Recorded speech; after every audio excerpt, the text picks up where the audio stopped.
Welcome back, deep divers. Today we're heading south, way south, to Argentina, back in 2002. Ah, Argentina. Yeah, and we're diving into a case that starts with what seems like a tragic accident in a really well-to-do gated community. Gated community, okay. But hold on tight because, trust me, this one spirals fast. It's a story full of suspicion, family drama, I mean, you name it. And it all revolves around the death of Maria Marta Garcia Belsuns. I see. Now, you send over a podcast episode about this whole thing, and I gotta say, it is wild. I mean, this thing's got more twists and turns than like a whole season of a telenovela. Well, before we even get into the specifics, it's important to understand the setting, right? The backdrop for all of this. Yeah, okay, set the stage for us. So picture Argentina in 2002. The country's in the middle of a massive economic crisis. Remember, the Corralito banks basically froze everyone's accounts. People couldn't access their own money. Oh, wow, yeah, that's gotta cause some serious tension. Oh, absolutely. It created this deep, deep mistrust of the wealthy, right? The elite. They were seen as profiting from this whole mess while everyone else struggled. Okay, so this economic backdrop, the resentment towards the rich, Yeah. that's all swirling around when this case drops, right? Exactly. It colors Yeah. everything. How the public viewed the case, how the authorities handled it. It's all intertwined. So this is like a powder keg just waiting for a spark. You could say that. All right, well, let's talk about the spark. The case itself, it all starts with, like I said, what seems like a simple, horrible accident.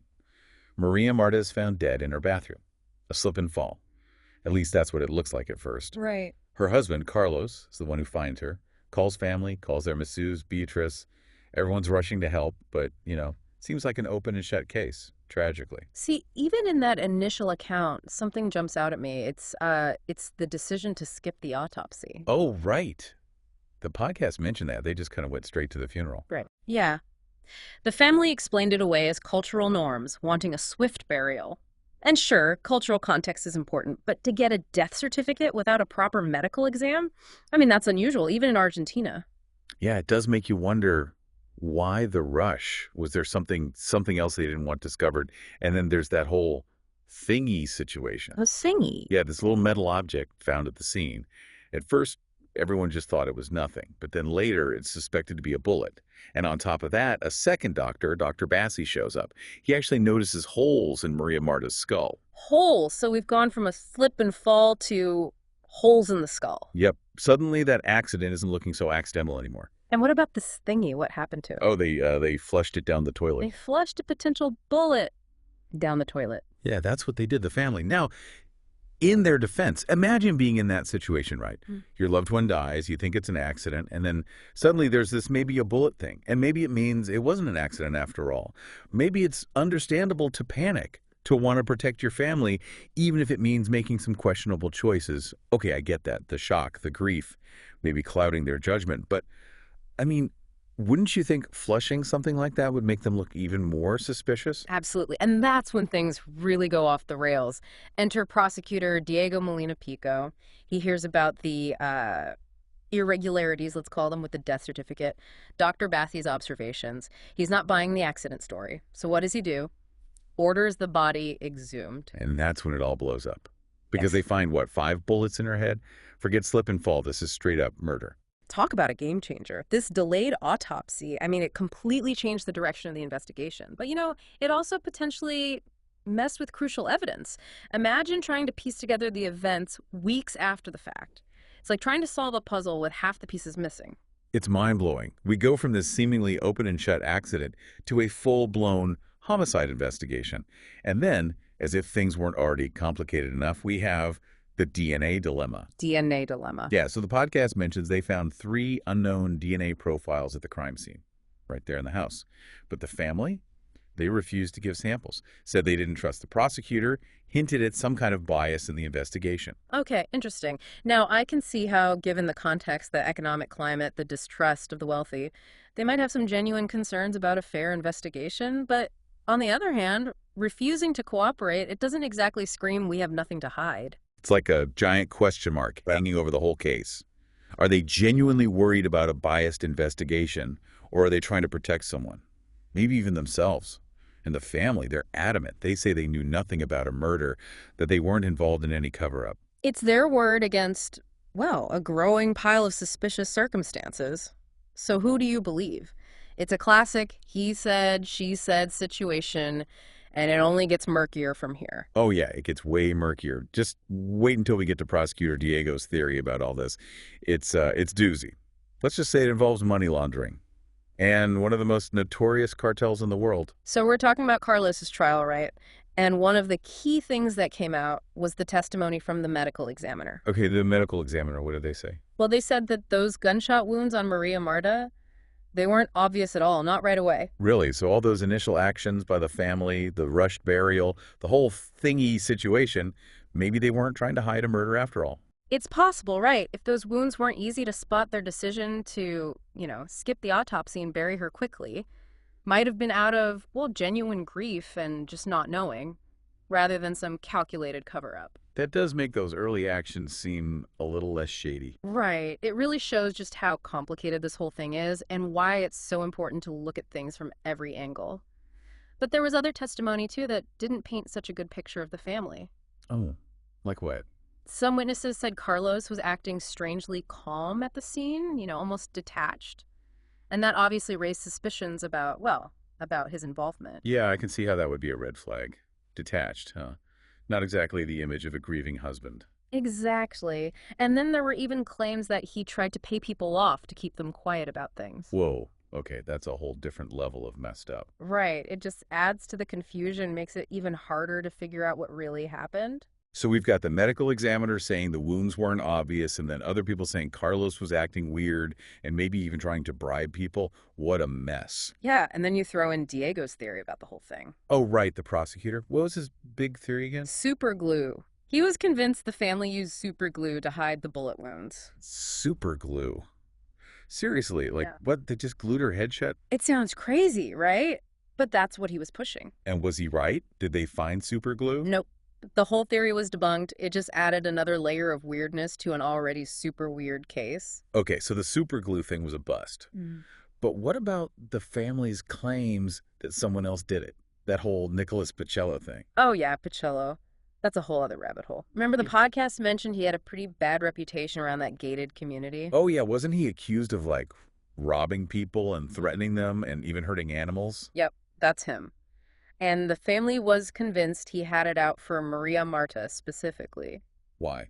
What was their theory? They said she caught him stealing checks from people's houses and was going to expose him. Okay, so she knew too much. That's a pretty strong motive. Did the police even look into Pacello? They did, but according to the family, it was a pretty half-hearted investigation. They felt like Diego was so fixated on his cartel thing that he just dismissed Pacello without really considering the evidence. So the family's saying Diego was so focused on one theory that he ignored another possible suspect entirely. Basically. What, did they have anything to back up their claims about Pacello? I mean, anything concrete? There were some interesting details that came out. A few witnesses said they saw Pacello in the neighborhood around the time Maria Marta died. And then there was a rumor that the gun used might have been stolen from him. Hold up. A stolen gun? Okay, now that sounds like something worth investigating. Right, it's a pretty big detail. So what happened? Did the cops check out the gun thing?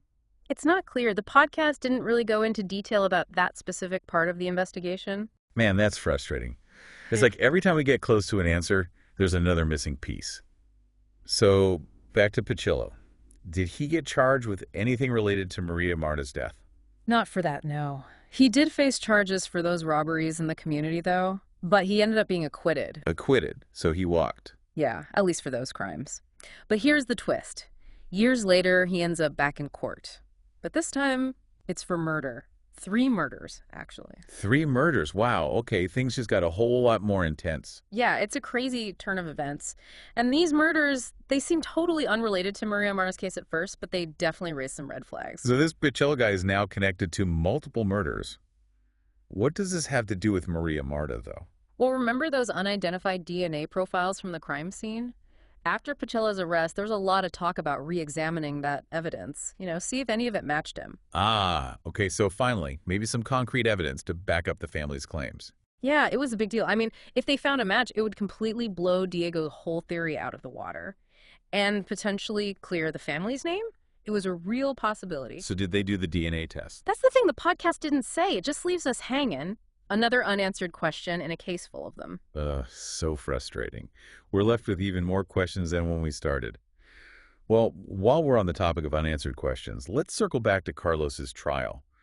What happened there? What was the verdict? Did Diego manage to convince the jury with his whole cartel theory? All right, deep divers, we're back. Still neck deep in the Maria Marta Garcia Belsun's case. Just to recap for anyone who hopped in late, we're talking Argentina 2002, a suspicious death in a gated community, and a whole lot of twists and turns. Last we left off, the prosecutor was pushing this whole money laundering angle, trying to connect Maria Marta's husband, Carlos, to the Juarez cartel. Right, and despite all that, the jury, they actually acquitted Carlos of the murder charge. They just weren't convinced by the evidence. But here's the thing. What's that? They did find him guilty of the cover-up, along with some other family members. Hold on, wait. So they think there was a cover-up, but they don't think Carlos was the murderer. How does that even work? It's definitely a head-scratcher. My guess is the jury, they were swayed by those initial actions, the rushed burial, that whole thingy situation. It created this impression of guilt, even if Carlos wasn't the one who pulled the trigger. It's crazy how much those early decisions, made in the heat of the moment, ended up shaping the whole case. Talk about the power of perception, right? Absolutely. But let's not forget about the actual murderer, the person who actually killed Maria Marta. The podcast you sent over really points the finger at Nicholas Pacello. Oh yeah, Pacello. We talked about him earlier. The guy with a shady past who the family claimed was the real killer. And things took a pretty dark turn for him since then, right? Oh, yeah. Remember those robberies he was accused of in the community? Well, he ended up being charged with 3 murders later on. Whoa, 3. Okay. So this is way more than just a petty thief now. We're talking about a serious criminal. And his victims, who were they? Well, one was this wealthy businessman, Roberto Larralde. The others were Sylvia and Adriana Prigent, an older woman and her daughter. It's pretty disturbing stuff. It seems like he had a pattern, targeting people with money. And he knew all of them socially, right? That's what the podcast said. Exactly, knew them personally. It adds this whole other level of creepiness to the whole thing. So yeah, Pacello's story gets a lot darker, a lot more sinister after the Maria Marta case. Okay. But did he ever admit to any of it? Did he try to defend himself? He always maintained his innocence through all the trials, said he was being framed, that there wasn't any real proof connecting him to the murders. Sounds familiar, right? Yeah, like his defense from those robbery charges related to the Maria Marta case. But this time, they actually got him right. They did. They used witness testimony, forensic evidence, the whole 9 yards, and in the end, he was found guilty of all 3 murders. Sentenced to life in prison. Wow. So justice was finally served for those families. I bet there was a sense of relief for them, finally having some answers, some closure. But what about Maria Marta? Did Pacello's conviction change anything for her case? It did reignite the calls to re-examine the evidence, especially those unknown DNA profiles. Now that Pacello was a convicted murderer, there was this renewed push to see if they could tie him to her death, for sure. It felt like a real turning point. Like maybe, just maybe, they were finally going to get some real answers in her case. It felt that way, but the podcast, it doesn't say whether those DNA tests were ever done or what the results were, if they were. It's one of those loose ends that drives you crazy, Yeah, it's like the story just ends abruptly, leaving you hanging. It's unsettling to think that her killer might still be out there somewhere. Even if the DNA did match Pacello, it's not like they could charge him with another murder, right? He's already in prison for life. True. It wouldn't really change his situation. But at least it would bring some closure for Maria Marta's family, knowing for sure what happened to her. Right. I think that's what makes this case so fascinating and so frustrating. We might never really know the full truth. It's a reminder that sometimes, even with all the evidence, all the investigations, the truth remains a mystery. It's a good reminder for all of us deep divers out there. Sometimes the answers are out there and sometimes they're not. But that doesn't mean we stop searching, right? We just got to keep digging, keep asking questions, keep trying to make sense of it all. Absolutely. And in a case like this, with so many twists and turns, so many conflicting accounts, it's more important than ever to be critical thinkers, to question everything, and to never settle for easy answers. Well said. This has been one wild ride, and I got to say, I'm still processing everything we've uncovered. Me too. It's one of those cases that really sticks with you. If you're listening and you have your own theories about the Maria Marta Garcia Belsun's case, we want to hear them. Head over to our website, leave a comment, let's keep this conversation going. Who knows, maybe together we can shed some light on this enduring mystery. Until next time, deep divers, stay curious.